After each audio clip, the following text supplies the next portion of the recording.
everyone, welcome to my booktube channel. I'm Siwon and I love to read. Today I will be reviewing the entire Throne of Glass series by Sarah J. Maas. This is an epic 7-book fantasy series. It follows the story of Selena Sardothian, who, when we first meet her, is enslaved in the salt mines of Endovir, but is quickly chosen to go to the kingdom of Adarlan and compete to be the king's personal assassin. I started this series in January of 2024 and then finished it in December, so it took me about a year to read, but I also read a lot of other books in there as well. So Throne of Glass is our first book. I was pretty much hooked from the first few chapters of Throne of Glass, and then I read Crown of Midnight and Heir of Fire in quick succession. Now, there is a prequel novella which details stories from Selena's life before Throne of Glass begins. There are a few places where you can read it. I believe I read it after Heir of Fire. I would hold it up, but I don't have a physical copy. So here you go. This is what it looks like. I honestly think that I should have read this first or after the first book, because by the time I got through Heir of Fire, I was so eager to just move on to Queen of Shadows that taking a break to read the prequel stories made me enjoy them a little less. However, I do recommend reading it because characters from Assassin's Blade come back later on in the series and become quite prominent members of the cast. So in the fourth book, Queen of Shadows, we meet the witches, and honestly, their story is so boring. They don't really have anything to do with the main plot yet. And you kind of just are reading it wondering why this is relevant. And I was honestly super tempted to skip those bits, except I saw memes on Instagram about how confused you get if you skipped the witches parts. And I will say that ultimately the witches became some of my favorite characters, so it's definitely worth reading those parts.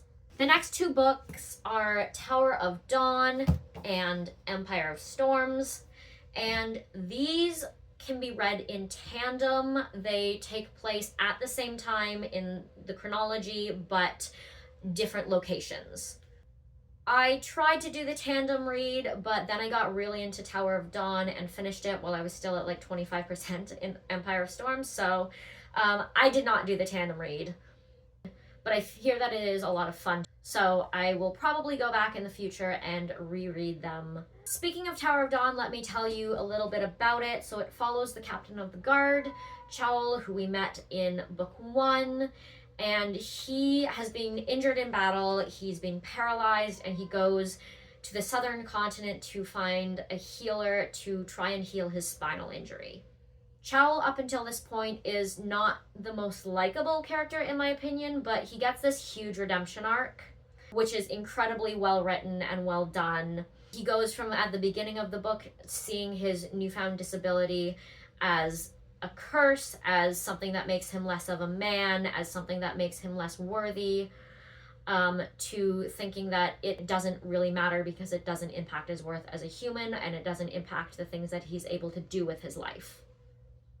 The last book is Kingdom of Ash. This one is about 1,000 pages. It's really thick. And honestly, it kind of feels like it. I rated Kingdom of Ash 4.5 stars. Tower of Dawn and Empire of Storms were both 5-star reads for me. Kingdom of Ash I liked a little less just because it was so long. And there's just so much action that I'm not really into. That being said, it was so emotional. It made me cry so many times. And the way that all of the different threads of the story come together and conclude is so good. So overall, I really loved this series. I would definitely read it again. There are a few very valid criticisms towards the books that I'm aware of.